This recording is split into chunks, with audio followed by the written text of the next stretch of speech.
Hello दोस्तों, प्रश्नावली 11.1 का प्रश्न नंबर 4। 10 सेंटीमीटर त्रिज्या वाले एक वृत्त की कोई जीवा केंद्र पर एक समकोण अंतरित करती है। निम्नलिखित क्षेत्रफल ज्ञात कीजिए। सबसे पहले नंबर पे है संगत लघु वृत्तखंड और दूसरे नंबर पे आपने ज्ञात करना है संगत दीर्घ त्रिज्य खंड का क्षेत्रफल, और पाई का मान आप यहाँ पे 3.14 रखेंगे। तो सबसे पहले हम इस प्रश्न को एक चित्र के माध्यम से समझते हैं। मैंने एक वृत्त ले लिया जिसकी त्रिज्या 10 सेंटीमीटर है और इसकी जीवा ए बी केंद्र पर 90 डिग्री का कोण बनाती है।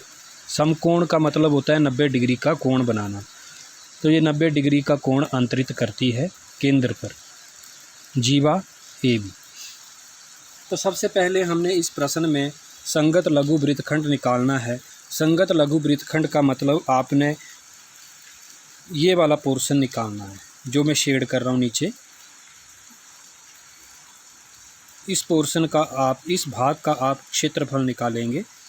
तो इस भाग का क्षेत्रफल निकालने के लिए सबसे पहले आपको पूरे इस त्रिज्य खंड का क्षेत्रफल निकालना पड़ेगा।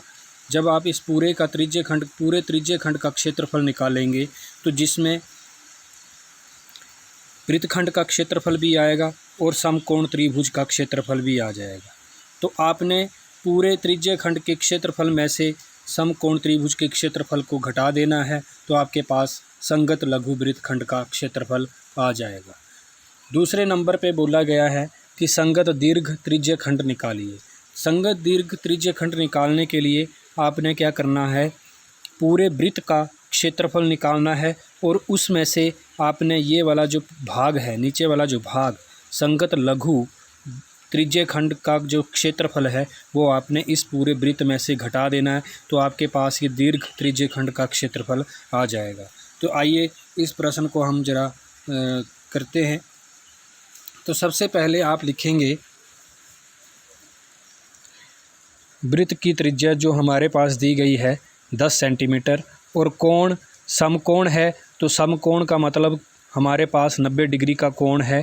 संगत लघु वृत्तखंड ए पी बी का क्षेत्रफल मैंने अभी आपको बताया कि आपने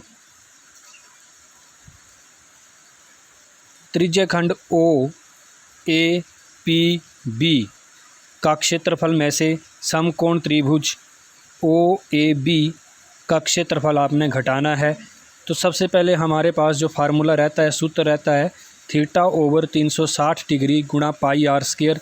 ये हमारे पास त्रिज्य खंड का क्षेत्रफल का फार्मूला है। और समकोण त्रिभुज ओ ए बी का जो क्षेत्रफल है उसका फार्मूला 1/2 गुणा आधार गुणा ऊंचाई होता है। तो मैंने अलग से एक चित्र बनाया है जिसमें एक समकोण त्रिभुज, मैंने इसी त्रिभुज को यहाँ से निकाल के यहाँ दिखाया है।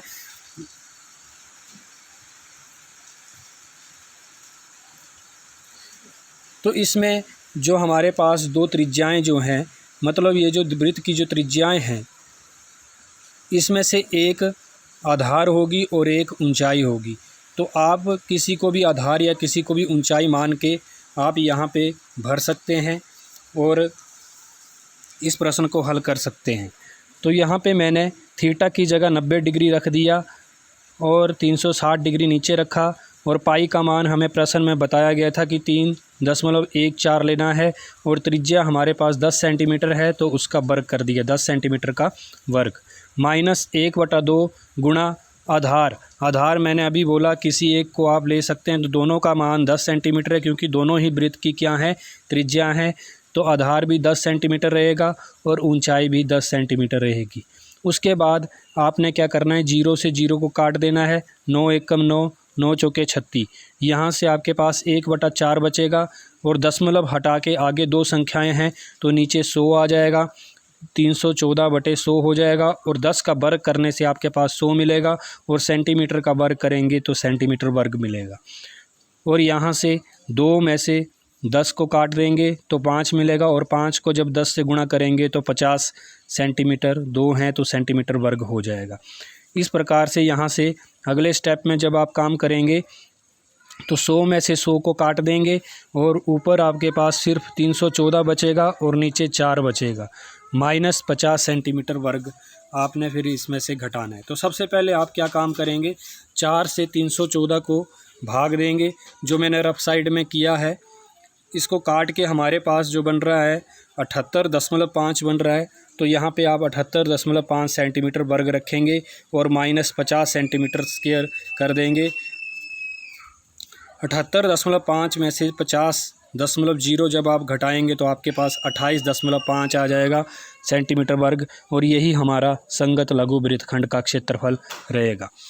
दोस्तों उसके बाद हमारे पास जो अगला भाग बताया है संगत दीर्घ त्रिज्य खंड, तो मैंने अभी आपको बताया संगत दीर्घ त्रिज्य खंड जो रहेगा, ये ऊपर वाला भाग जितना भी आपको दिख रहा है ओ ए क्यू बी, इतना जितना भी आपको ये भाग दिख रहा है ये आपका संगत दीर्घ त्रिज्य खंड रहेगा। और ये भाग पूरे वृत्त में से जब आप ये नीचे वाला भाग पूरा जो संगत लघु त्रिज्य खंड का भाग है इसको घटा देंगे तो आपके पास ये वाला भाग का क्षेत्रफल भी आ जाएगा।